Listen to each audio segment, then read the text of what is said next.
These are some of the most disturbing crimes that happened at KFC, and as the video goes on, things only get darker. It's December 27, 2025, at around 4:30 p.m. 32-year-old Gerald Carter was returning from a KFC in Las Vegas. He just received his to-go order and was walking back to his uncle, James Carter, who was sitting inside his car. But while on his way, he looked at the contents of the order and noticed that he hadn't actually received enough gravy. So he went back to the restaurant and complained to a staff member, whom I'll be calling Mike. Now it isn't clear how the conversation between the two went, but Gerald later claimed that Mike insulted him by calling him names, which made him leave angrily. Now after a while, he came back to the restaurant and asked for the gravy again, but received the same response as before. He then left and returned once again, but this time with his uncle James. Gerald began arguing with Mike again. Then, without warning, James suddenly jumped over the counter. Gerald followed right behind him, and the argument exploded into a fight when he began punching him as Mike tried to fight back. Now during the fight, Gerald pulled out a large folding knife and began stabbing Mike violently, as his uncle James came from behind and caught Mike in a chokehold by the drive-thru window. According to security camera footage, the fight boiling over as Carter got behind the counter and stabbed an employee, punching and wrestling by the drive-thru window,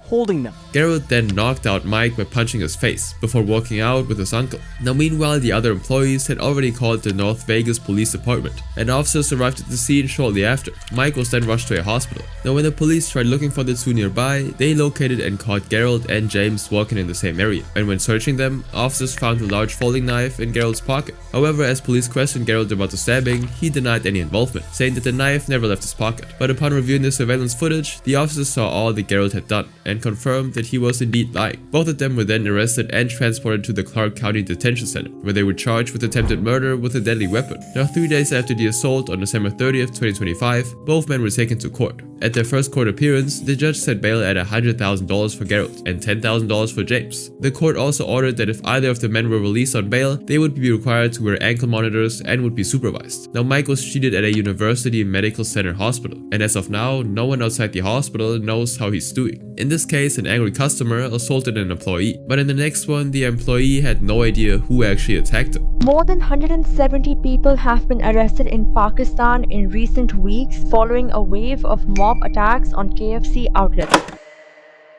In early April 2025, amid the Israel-Palestine conflict, protests in support of Palestine started getting momentum throughout Pakistan, as mobs attacked buildings with sticks, broke windows, and set fires in cities like Lahore, Karachi, and Islamabad. During this time, Pakistanis also started targeting Western brands during their attacks, seeing them as symbols of US support for Israel. KFC was seen as one such brand, with around 20 outlets attacked and boycotted all over the country. Now on April 14, 2025, the KFC at Bypass Chowk in Sheikhupura, Pakistan, was running as usual, with the employees working the night shift. Now among the workers that night was 45-year-old Asif Nawaz, who was stationed in the kitchen area. Now later that night, two individuals approached the restaurant and lingered outside. They remained unnoticed at first, but their presence would soon change everything. Earlier that day, a popular Islamist political party known as TLP organized a protest in Sheikhupura, which was part of a series of protests happening all over the country. Now the leader of these protests assured the police that they would be peaceful, and as promised, no incidents happened in the city all throughout the day when the protests took place, and by evening, the crowds had dispersed peacefully. However, a few protesters didn't want it to end so quickly. At 11:05 p.m., two such protesters came across the KFC. They stopped outside, looking into the store. Now the staff noticed them, but what they didn't know was that these men hadn't come empty-handed.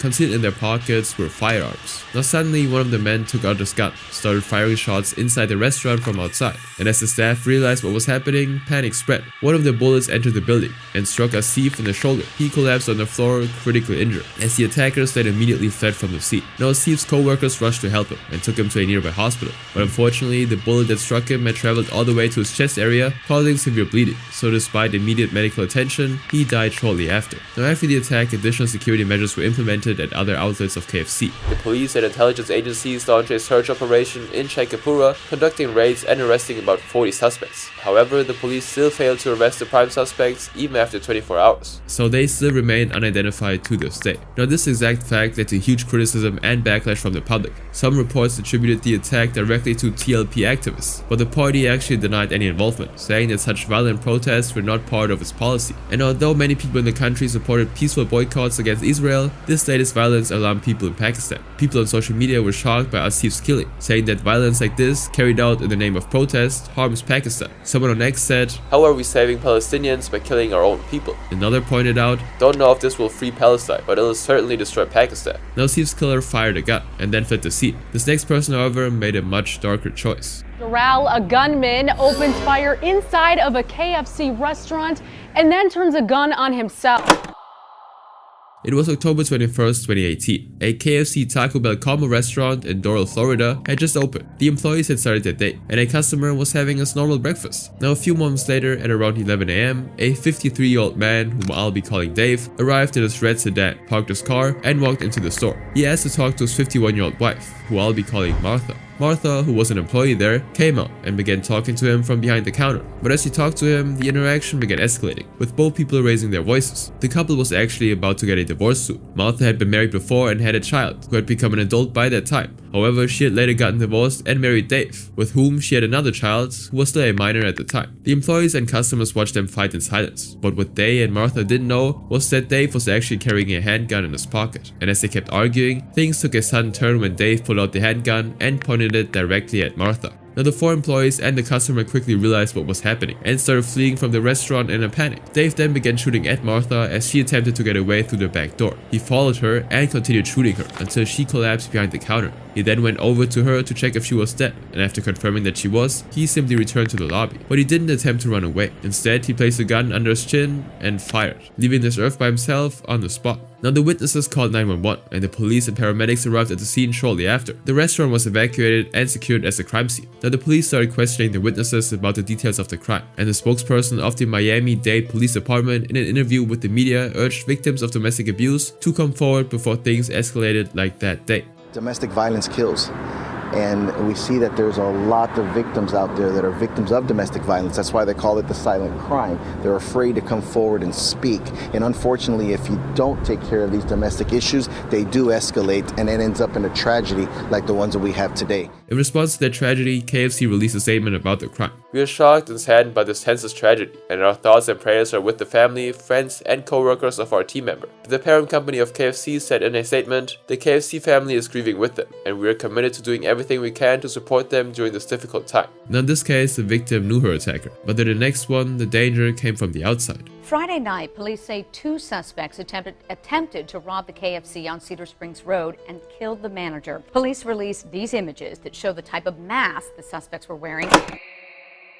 Anthony Dwayne Tiffany was a 31-year-old man, originally from Addison, a town in Texas, who had moved to South Carolina with his girlfriend, Amber Hall. He had a real passion for working on cars, even earning a certificate in auto body repair. He also loved fishing and would often go ice fishing. Shortly after, he got a job as a cook at the KFC in Union, South Carolina. Now Anthony was promoted to a managerial role for his strong work ethic and leadership qualities, and he aspired to become the store's general manager. And the future looked bright for Anthony, as he was offered an opportunity to help manage the KFC restaurant on Cedar Springs Road in Spartanburg County around late February of 2017. And as the manager, he was responsible for supervising the employees and managing the daily cash deposits into the safe. He accepted the role, hoping to improve the store's performance and customer experience. But on March 31st, 2017, at around 9:20 p.m., two men arrived at the restaurant in a car wearing dark clothing and masks, with guns in their hands. Now one of the restaurant's employees, India GT, noticed the two masked individuals, but seeing how the masks were so weird and strange, she assumed that they were playing a prank. But she couldn't be more wrong, as the two men then proceeded to pull out their guns and rounded the 5 staff members up, including Anthony. And when they asked who the store manager was, Anthony identified himself. He was then forced into the office, while the other 4 were held at gunpoint, as they pleaded for their life. After a while, the other gunman went to the office and warned the employees not to come inside, and the employees did as they were told and didn't make a move. But a few moments later, India heard the sound of gunshots being fired from inside the store, and startled by the sound, she rushed inside to check what happened. And when she entered that office, she was shocked to find Anthony bleeding on the floor. The two men, however, were nowhere to be seen. Meanwhile, another employee went to a nearby business called Old Charlie's to get help. At around 10:30 p.m., officers from the Spartanburg Police Department and the Spartanburg County Sheriff's Office responded to reports of a shooting at the KFC, and when the first responders arrived at the scene, they discovered that Anthony had been shot multiple times, and shortly afterwards, he was pronounced dead. To understand what really happened inside the manager's office, the officers decided to check the CCTV, and what they saw was haunting. The two gunmen had forced Anthony into the manager's office, where they asked him to open the safe, but Anthony actually refused, making them angry, and in a fit of rage, one of the gunmen raised his gun and shot Anthony thrice in the chest and in the back. Anthony fell backwards, collapsing on the red tile floor behind him. Now the two gunmen then attempted to access the safe, with one gunman reaching over Anthony's body, but they weren't able to get it open because they didn't know the safe's combination or have the keys to it. And so in a moment of frustration, one of them kicked Anthony as he lay on the floor while his body was still moving. He then tried to search his pockets for the safe's key, but couldn't find them. And when the two men realized that the robbery attempt had failed and that there was nothing they could do, they immediately fled the building through the back exit. Meanwhile, the police began interrogating witnesses for the gunmen, who told them what the suspects looked like and what they were wearing. The investigators also determined that the suspects may have been traveling in an older model Nissan Altima with a temporary license plate, and authorities even later released images of possible evidence linked to the crime, asking the public to come forward with any information that could help identify the suspects. Now, from the CCTV footage and the eyewitness testimonies, investigators identified 20-year-old Adrian de Paul Garcia as the man who fired the gunshots that killed Anthony, and soon after the crime, a man living near the KFC found items in a trash bin outside his home that looked like what police were actually searching for. He quickly caught the investigators, who arrived to collect the items, and confirmed that they matched the clothes and weapons seen on the restaurant's security cameras, and so they took DNA samples for testing. Now the DNA found on the mask matched another 20-year-old named Jaquez Julius Freeman, and with that revelation, investigators were able to link Adrian and Jaquez to a series of robberies at restaurants and convenience stores across Spartanburg County. Some of these locations included Waffle House, Spinks, Domino's Pizza, and Circle K, and just like the KFC incident, workers were threatened with guns during all these robberies. Now about a week later, the investigators managed to track them down. On April 7, 2017, the police arrived with arrest warrants and the Adrian surrendered without saying a word. Jaquez, however, attempted to run away from the officers before he was caught and arrested.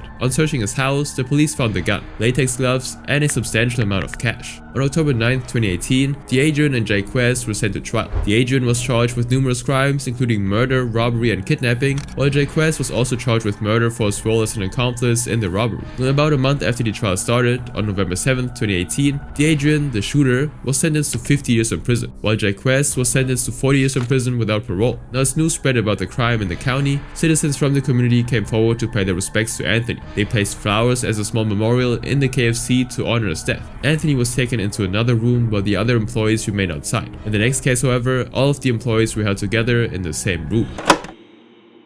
It was a warm night on April 12, 1996, and the KFC in South Toledo, Ohio was empty, except for the 4 employees working that evening shift. Misty Fisher and Eric Armstrong, both 18 at the time, were the closing managers responsible for locking the restaurant at the end of the night. Assisting them at the restaurant were 18-year-old Brian Conley and 18-year-old Carrie Tracy, who was at the front desk. At around 8:15 p.m., a man named Jamie McGregal entered the restaurant and started looking around. Carrie saw him and became confused, since he wasn't actually placing an order. She asked if he needed help, to which he said no. He looked around for a few moments before then walking out. Now what Carrie didn't know was that Jamie had a dark past. Jamie Rydell McGregal was born on December 1st, 1974 and grew up near the Toledo, Ohio area. As a teenager, he used to work at a local KFC, where he became familiar with the restaurant's closing procedures and how the employees would handle the register money and store safe. Now during this time, he met Chris Cathcart and Dennis Crawford, who later became his friends. Now Chris worked at a Pacific Crab restaurant in Maumee, and about a year later, in April 1995, he and Jamie were linked to a deadly shooting there.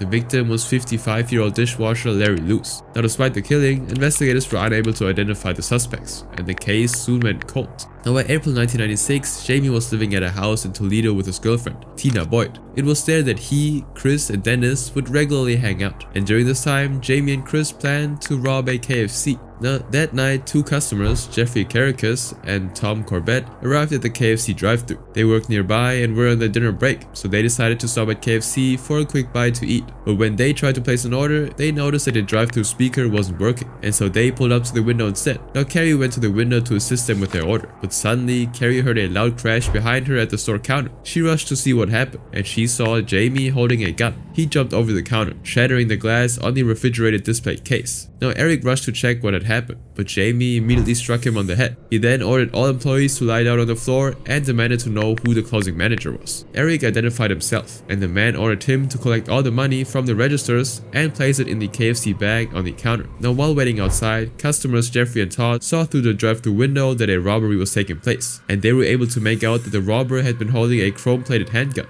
Now, they actually drove around the front of the building, where they saw a car parked near the KFC while the robbery took place. It was an older maroon Buick, and inside it, a man was seated in the driver's seat, as if waiting for someone. Now they drove to the alley behind the parking lot to get a closer look at the vehicle, when they noticed something strange. Its number plate was missing. So they turned and drove to a nearby 7-Eleven, asking a clerk to call the police and report that a robbery was in progress at the nearby KFC. Now back inside, Eric did exactly as he was told and placed the money from the cash registers on the counter. Then the robber ordered him to open the restaurant safe. Now Eric told the robber that he didn't know the safest combination and that only Misty had access to it, and so the robber grabbed Misty by her ponytail and forced her and Eric towards the safe. Now Eric was told to lie down on the floor, while Misty was told to open the door with a gun held to the back of her head. Now Misty, filled with fear, struggled to open the safe and called out Eric for help, but when Eric stood up, the robber ordered him to stay down and told her to hurry up. Now Misty kept trying for a really long time, but the safe simply wouldn't open. She tried explaining that there was something wrong with the locker, but the robber had already run out of patience, and so convinced that she was stalling for time, he snapped, saying, "Now you're playing,"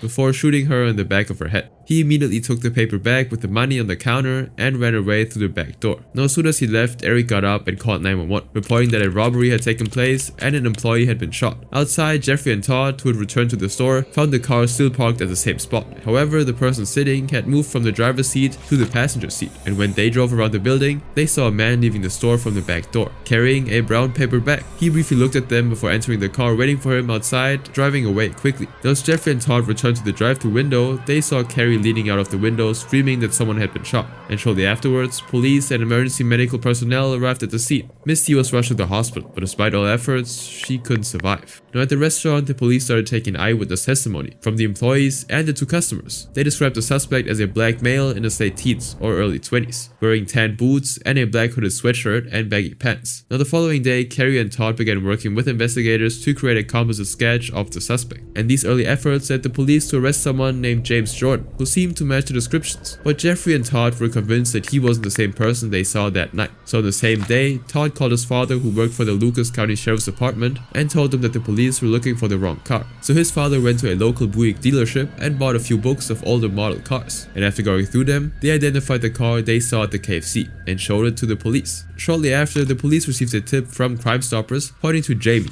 who had recently purchased a similar vehicle. They also reported that Jamie was located at a residence on Allday Street. Now Robert Leitner, the chief detective investigating the case, went to the address, where he found a vehicle parked outside that seemed to match the description. Robert then approached the resident of the address, Tina, and asked who the car belonged to, and she confirmed that it was Jamie's car. The next morning, the police brought Todd to the residence, and he identified the vehicle as the same one he'd seen at the KFC. Now during the investigation, when they tried contacting Jamie's friends, the police came across Chris Cathcart, and they brought him in for questioning as well, and asked him if he knew anything about the robbery. Now Chris gave two statements to the police, denying committing the robbery himself, but saying that he waited in the car while Jamie went inside and carried it out. Now the investigators wasted no time. They obtained a search warrant and seized the car immediately, and inside they found clothing items such as maroon pants, a blue hooded sweatshirt, and work boots that matched the suspect's description. However, when they actually tried to find Jamie, they learned that he had already fled from the city. Now the police began tracking Jamie's location by asking his friends and girlfriend, and less than a week later, they found him and actually arrested him. He traveled to Cleveland and was staying with his half-brother. They brought him back to Toledo, where Todd and Carrie identified him. In October 1996, Jamie was then sent to trial in Lucas County, where he was convicted of robbery and Misty's murder. Although investigators found no fingerprints belonging to Jamie at the KFC, his knowledge of having worked in the restaurant before linked him to the robbery, and beyond that, the eyewitnesses, evidence of the car, and Chris's statements were enough to prove him guilty. The judge later sentenced him to death. Now since then, Jamie appealed to several courts, but the verdict remained unchanged. In 2000, Jamie even filed a petition, saying that his rights had been violated as Chris's statements remained outside the court, and his petition was actually accepted, and in 2005, the court ordered the state to either retry him or release him. But during that time, cold case investigators had actually reopened the Larry Luce murder case, and when the police tried contacting the suspected killers, they found out that Chris and Jamie were already in jail, serving time for Misty's murder, which helped strengthen the case against them. And so in 2005, Jamie was sent to trial again,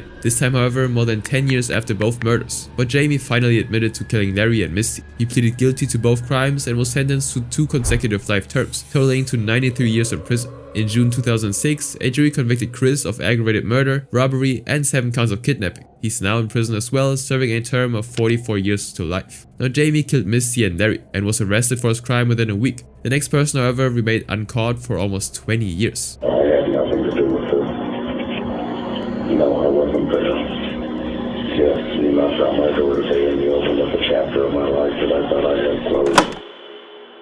It was the night before Halloween on October 31st, 1984, and 21-year-old Robin Hoynes was finishing the day's paperwork at a KFC restaurant in Torrance, California. Robin Lucille Hoynes was a 21-year-old girl who lived with her family and was the second of 4 sisters. She was a beautiful redhead and was quite popular around town. Every year, she and her family looked forward to celebrating Halloween and would go trick-or-treating for candies. She joined the KFC as an employee and earned her way up to assistant manager, which meant that she was responsible for supervising other employees and again managing the closing shift and of course the daily cash deposits. Now earlier that day, one of her co-workers, Cheryl Fuller, asked Robin if they could trade shifts for that night. She said she wanted to attend a concert with her boyfriend, to which Robin agreed. Cheryl, like Robin, was also an assistant manager who worked at another branch before being transferred to this one. She was a replacement for 23-year-old William Marshall, who'd called her that morning to let her know that he would be visiting the store that evening to return his uniforms and pick up his briefcase. At around 7 p.m, the store district manager, Gregory Rupta, arrived to meet William, and while waiting, he helped with Robin's paperwork, but by the time they were finished, William still hadn't shown up. Shortly after, Gregory told Robin to lock up behind him before leaving the store, leaving her alone inside. Now after work, she planned to spend the night at a friend's house and told her parents not to wait for her. So when she didn't come home later that evening, her family had no reason to think something was wrong. Robin wasn't home.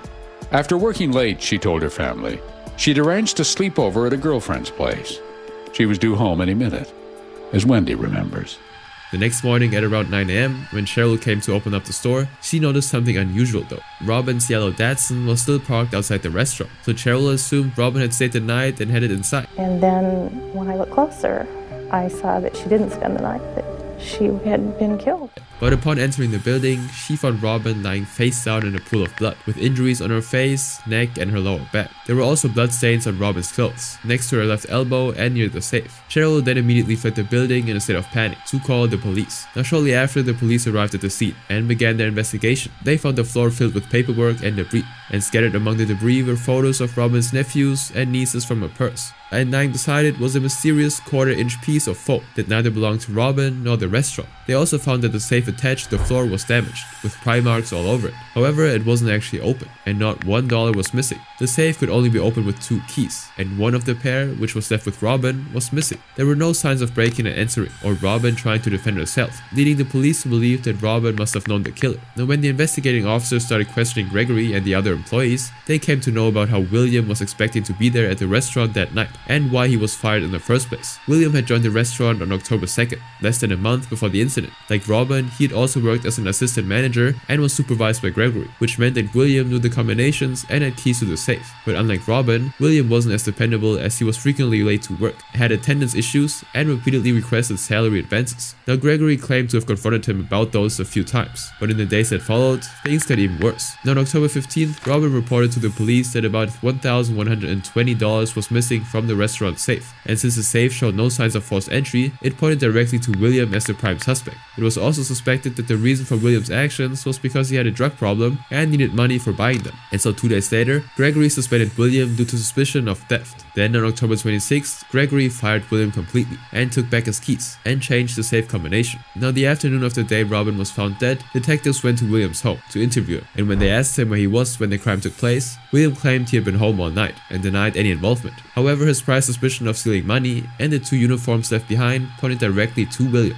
The detectives believed he might have shown up when Robin was alone in the restaurant, and so they decided to keep an eye on him. On November 2nd, 3 days after the murder, William was seen outside another KFC branch in Fountain Valley, seemingly scoping the place out, and about a week later, on the night of November 10th, he was back at the same KFC, again observing it as seen before. This time the police decided to move in and conduct a surveillance check on him, and when they searched his car, they found a duffel bag containing a 7 to 9 inch boning knife, and so they arrested him immediately and presented him as a suspect to the Los Angeles County District Attorney. They took the knife and the duffel bag along with a few of his belongings, such as his shoes, as evidence. However, Yvonne Hargrove, who was William's girlfriend at the time, came in and gave a sworn testimony stating that he was with her at the time Robin was killed, and the forensic team also couldn't link the piece of foam found near the scene to William. Investigators could also not prove that the DNA and fingerprints recovered inside the store belonged to him, and so even if they could, William could argue that they dated back to when he'd worked there. And so because of these facts, the DA's office decided that there was insufficient evidence to go to trial, allowing William Marshall to walk free. Now Robin's murder shook everyone in Torrance. Her family was devastated, not only by Robin's death, but also by the fact that her killer remained unidentified. So I called back.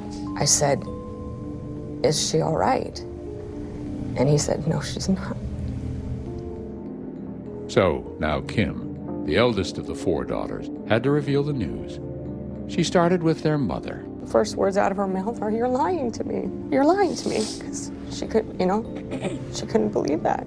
And years would pass, and while they waited for justice, they actually stopped celebrating Halloween. Her parents reportedly never changed their phone number or moved to a new house, as if waiting for Robin to walk through the door. Now Virgil Hoynes, Robin's father, was one of the most deeply affected by her death, as he began to lose hope that he'd ever see justice in his lifetime. He also developed emphysema, a lung disease, and in 1995, nearly a decade after Robin's death, Virgil left this earth by himself. Now in 2004, investigators reopened the cold case and began reviewing the evidence again. The piece of foam was still a huge puzzle left for the officers to figure out, and that's when Detective Jim Wallace noticed something while reviewing photos from William's 1984 arrest. He's wearing his clothing, still of course, and he's got a pair of work boots.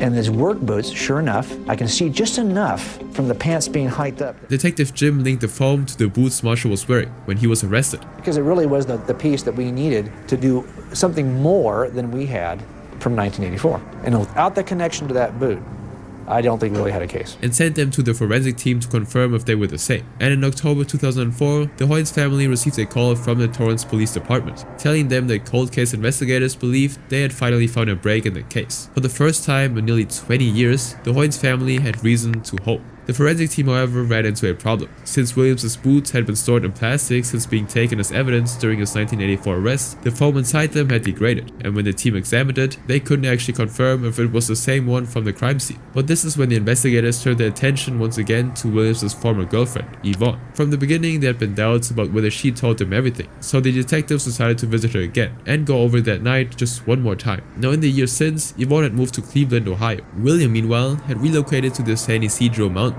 just 2 hours east of Los Angeles, and had rebuilt his life. He'd become a fire captain with the California Department of Forestry. In his community, he was known simply as Bill, a dependable figure, trusted to protect lives and property. No one around him knew what he'd done or what was coming. In 2006, the police split into 2 teams and approached Yvonne and William simultaneously. The first team arrived at Yvonne's house and went over that night with her again. However, Yvonne held her story, saying that William had been with her all night. At the same time, the second team sat down with William at his house to interview him, and when they asked him about the night of Robin's murder, he denied having anything to do with it. But this was when Jim decided to change the topic. He asked about Williams' shoes, specifically the unusual wear pattern on the heels from the night of his 1984 arrest. Now, William explained that the wear came from the way he took off his shoes. Instead of untying the laces, he would kick them off by rubbing one heel against the other, and the friction had worn down the heel lining. And this was the final piece of the puzzle that Jim needed. The piece of the foam must have fallen due to the wear on the shoes, but investigators still couldn't tie it to William, since they needed to prove that the piece of foam recovered from the crime scene had in fact come from his shoes. Now the officers then reviewed the piece of foam recovered from the scene, telling William that forensic analysis showed it was a near perfect physical match to the foam in his shoes. They asked William if they could take a few pictures of the shoes he had with him, but here William pulled back,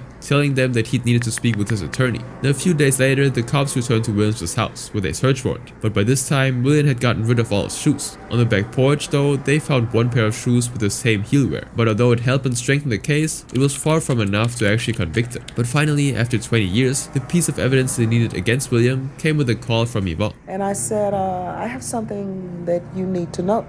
What happened 20 years ago with William being at my house was not true. He wasn't at my house that night. I said, the next thing is, he killed that lady and he did not get a dime.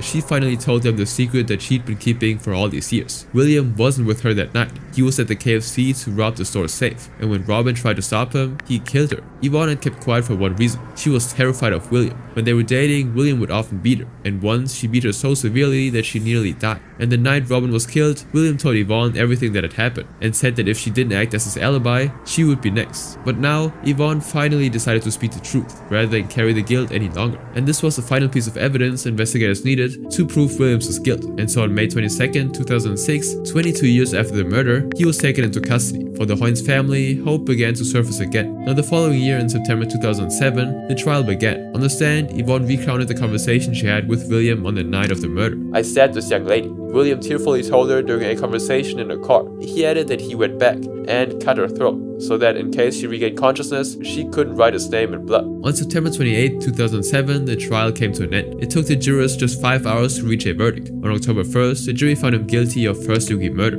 And on the morning of October 31st, exactly 23 years since Robinson's death, William was sentenced to life in prison. Neither William nor his family members had one word during the sentencing hearing. That evening, when the Hoynes family came home, they handed out candy to celebrate the day rather than mourn it, as they had all those years, knowing that the man responsible had finally been brought to justice. Robin was alone when she was killed by William in the restaurant. In the next case, however, even though there were 6 employees, there was no escape.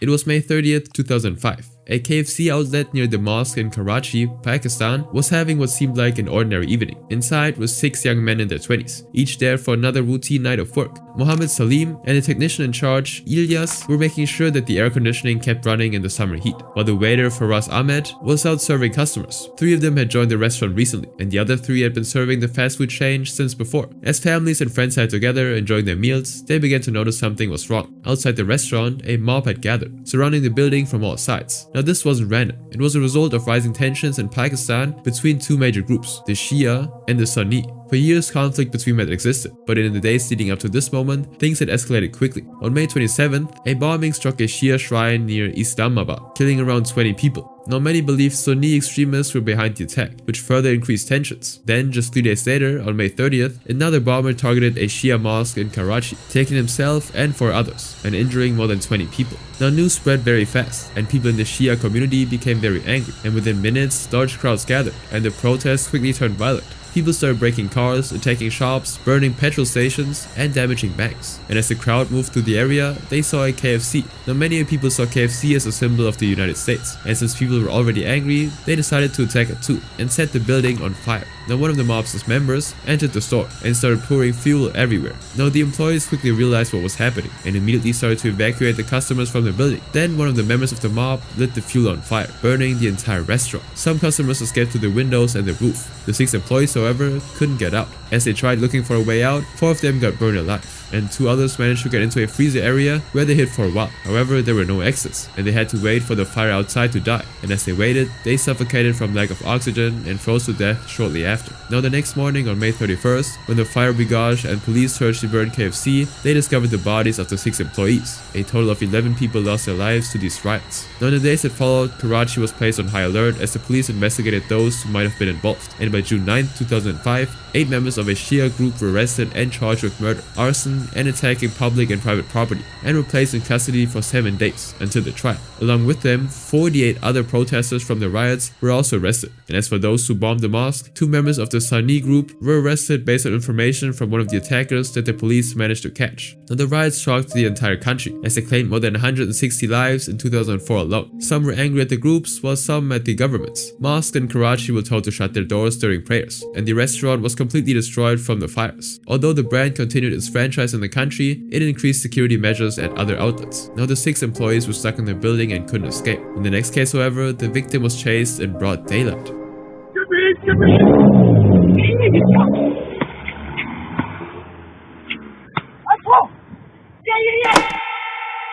On April 18, 2023, at around 8 p.m, 50-year-old Kelvin Ward was walking back to his car after collecting his order from a KFC drive-thru on Chester Road. Inside the car, his 19-year-old son, Dylan Ward McKenzie, was sitting in the driver's seat, waiting for him. Kelvin was a carpenter who lived with his partner, Tammy Young. He was the father of 3 children, Dylan, Karis, and Nikki. Dylan began helping Kelvin with his work in 2020, and from then on, it became a routine. After the gym, the 2 would stop by KFC for a quick snack. But Dylan had another life. He was friends with 17-year-old Tyrone Hollywood. He used to regularly hang out with him and his friends, 28-year-old Leighton Williams, who was the oldest of them all, and 18-year-old Aaron Coates, and Washawn Williams-Reed. However, a few weeks ago, he and Tyrone had gotten into a fight. Though the trigger isn't clearly documented, what is clear is how quickly that fight turned hostile. What began as a personal dispute escalated into something far more serious. And over the 3 nights leading up to the attack, Tyrone and others attacked Dylan's house. The cars outside the house were set on fire, and the windows were smashed. The attacks were deliberate, repeated, and meant to send a message, not to mess with them. Much of it was captured on Doral and other CCTV footage, where the aggression was seen escalating. But for Tyrone, this wasn't enough. By this point, the conflict had moved beyond intimidation. Tyrone wasn't just trying to scare Dylan, he wanted revenge at a final level. And so the plan was formed. The next day, Tyrone and his associates armed themselves with machetes and zombie knives and set out to find Dylan in a stolen Ford Cougar.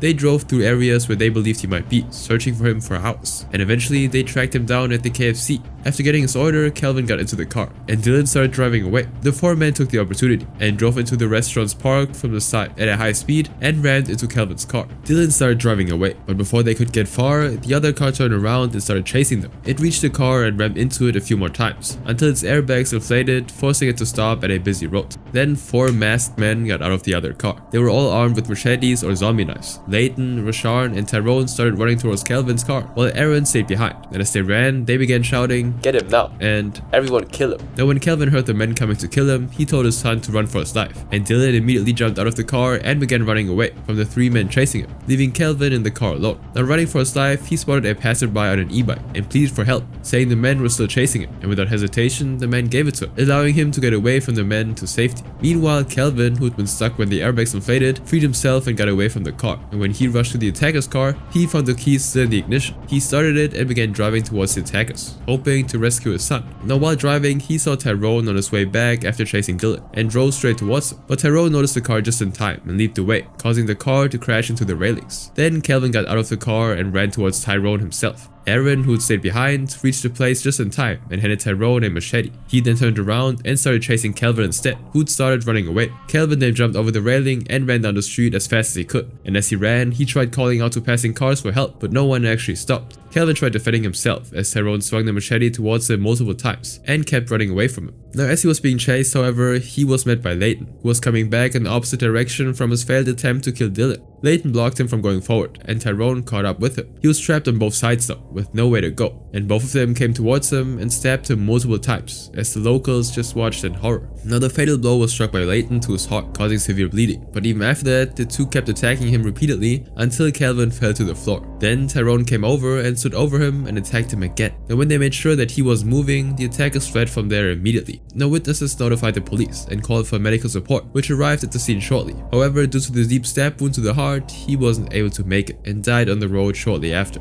Meanwhile, the attackers who were on the run disposed of their weapons, discarded their clothes, and got rid of their phones. And shortly after, they were picked up by another vehicle that was arranged in advance. Now Kelvin's family was notified about his murder, and they rushed to the scene. They were devastated to find him lying fatally wounded in the middle of the street. Just a few hours earlier that day, Tammy had been texting Kelvin, even speaking briefly on the phone, to let him know that she'd made it home safely and that she was waiting for him. And now he was lying dead in front of her. Kelvin's mother, Christine Ward, also arrived at the scene. She held his hand and kept telling him to wake up. Over the next few days, hundreds of people attended a special memorial event held in his honor. Hundreds more attended his funeral a few days later, as they came to grieve the father who saved his son by risking his life. Tammy said that Kelvin was a loving partner, father, son, brother, and friend to many. She also expressed her gratitude to the person who had given Dylan his e-bike. Now as Kelvin's family was grieving, they discovered that the killers had uploaded diss tracks on Instagram and Snapchat mocking Dylan, in which one of the lyrics said, "Your dad's not coming back, he's not coming back." Now in the next few weeks, the police found the culprits. They arrested them one by one in their homes around Birmingham, except for one, Aaron Coates, who was found in London. In April 2024, a year after the attack, the 4 of them were sent to trial, where they pleaded not guilty to killing Kelvin. Now as the family cried in the public gallery, each of the gang actually laughed at them. Some were also threatening and scaring the jury and staff by swearing and yelling. Now at one point, the judge even asked the jury to leave to warn the perpetrators to behave, or they would have to go to trial again. Now when the trial was over, Leighton and Tyrone were found guilty of murder. Leighton was sentenced to a life term of 29 years in jail, while Tyrone was sentenced to 19 years. Aaron was convicted of manslaughter and was sentenced to 21 years. Rashawn was found guilty of manslaughter and conspiracy to murder and was sentenced to 13.5 years. Now Kelvin's family was a mess and struggled to come to terms with his death.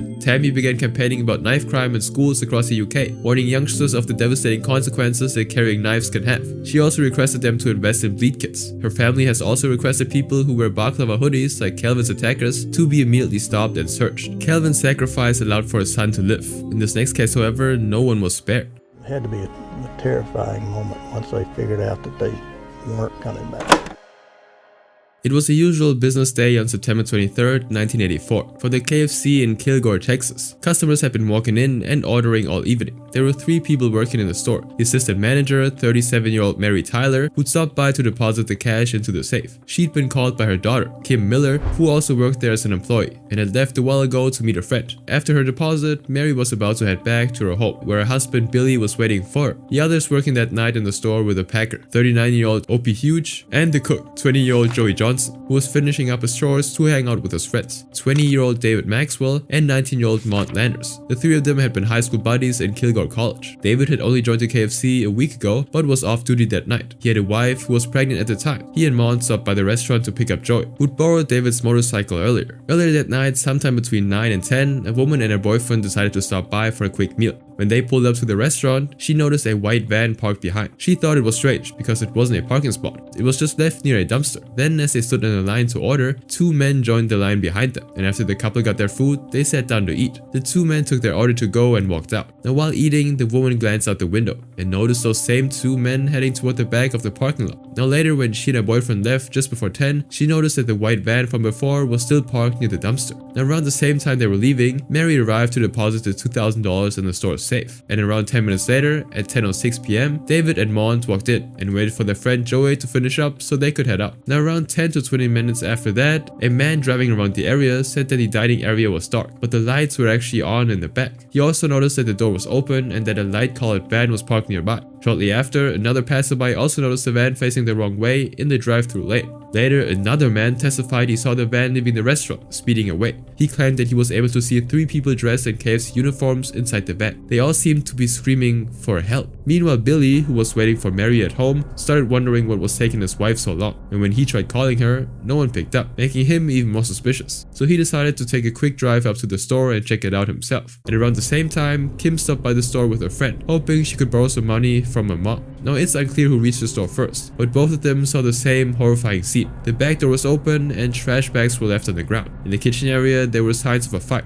Floor and uniform hats were lying all over the floor, and they also noticed a dented wall. Behind the empty counter, a trail of blood led to the office, where it had been splattered across the room. But what truly alarmed them was the sight of several cars, including Mary's, which was still sitting in the parking lot, with no one anywhere in sight. Now, looking at the blood, Bill told Kim to go to the hospital to check if Mary or one of the other employees was there. But when she was told that no one from the KFC had been admitted, Billy told her to call the police at around 11:30. Shortly after, the police reached the scene and started investigating. Since no one knew about Joey and Mont, the police assumed that only 3 of the employees were missing. During this time, Lena, David's 3-month pregnant wife, was getting worried too. She waited for David until 3 a.m, but when he still hadn't returned and his friends weren't returning her calls either, she called the police. And that's how they found it wasn't just the 3 employees who were missing that night, it was 5. They searched for them all night, but didn't have any luck. The next day on September 24th, 1984, an oil field worker noticed a few clothes lying near the road in the oil field. However, when he took a closer look, he was shocked to find that they weren't just clothes. They were the bodies of David, Joey, Mont, and Mary, lying on their stomachs side by side, face down. Now, Russell Potts, a special investigator from the Gregg County District Office, said that when they got there, they found 4 bodies at one location in the field and another body 40 yards away. And these deaths appeared to be execution style, where they were forced to lie down facing the ground and were shot there. Now, as to why Opie's body was found away from the other victims, the officers assumed that Opie might have tried to run away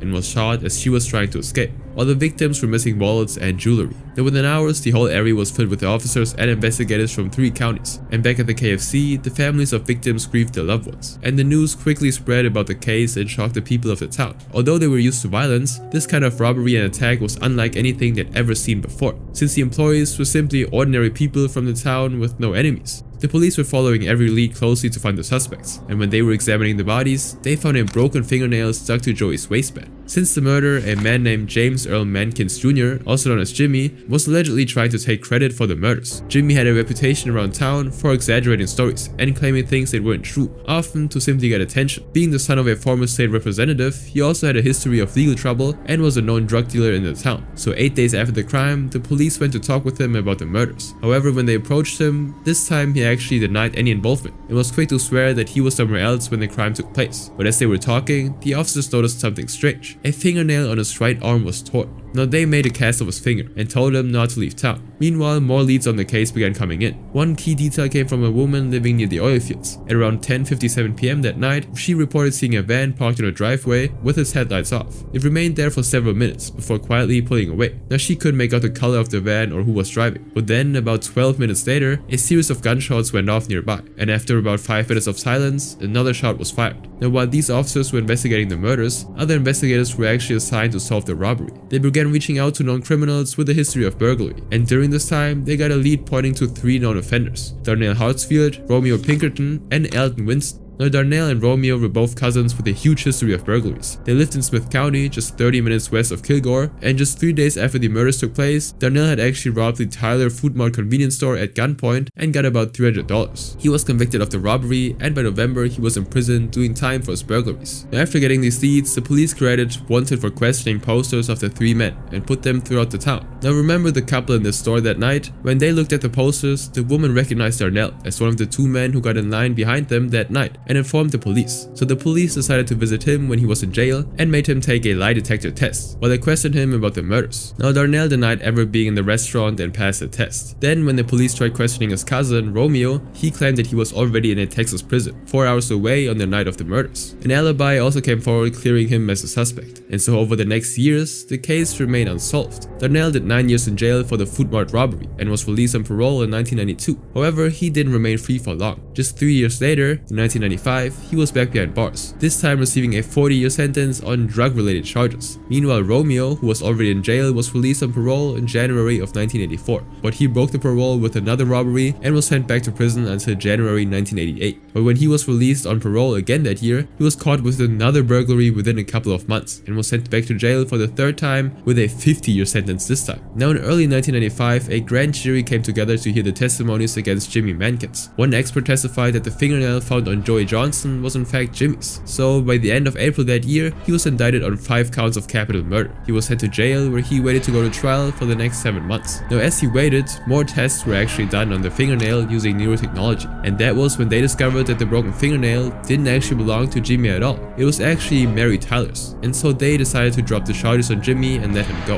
And so another 5 years went by with no breaks in the case, and this was when a former FBI agent was attached to the case in the year 2000, who took another look at the evidence. And when he did, 2 things struck out to him: a bloodstained box near the counter and a blood-spattered napkin found in the back of the store. At the time of the murders, DNA testing didn't exist, but now, since technology had improved, investigators were able to get the evidence re-examined, and when they did, they actually got 2 matches. Darnell's blood was found on the box, and his cousin Romeo's blood was also found on the napkins. But if Romeo was sitting in a jail 4 hours away from the crime scene at the time of the murder, how was his blood actually found on the napkins? This question also bothered the investigating officers, so when they revisited the case files, they discovered something shocking. It turns out that Romeo wasn't at any jail at the time of the murders, but had actually been released on parole 2 days before, and while rechecking the jail records, they realized that they were wrong, since the paperwork was manual and could sometimes be incorrect. But that wasn't all. In 2003, Opie Hugh, the 39-year-old victim who was found away from the other 4 victims, had been intimately attacked before being killed.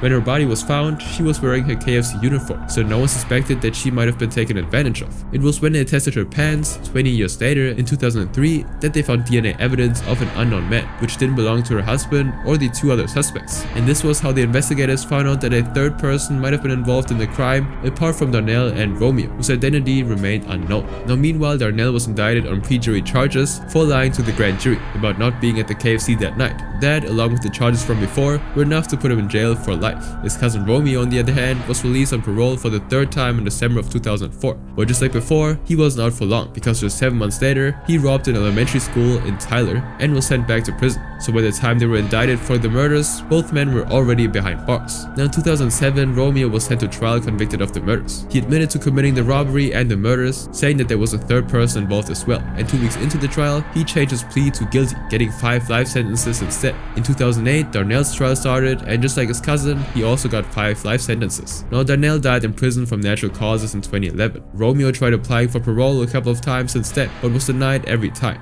Did you kill those 5 people from that KFC in Kilgore in 1983? No, I didn't kill them 5 people. I'm innocent. I was framed to take this shit rap.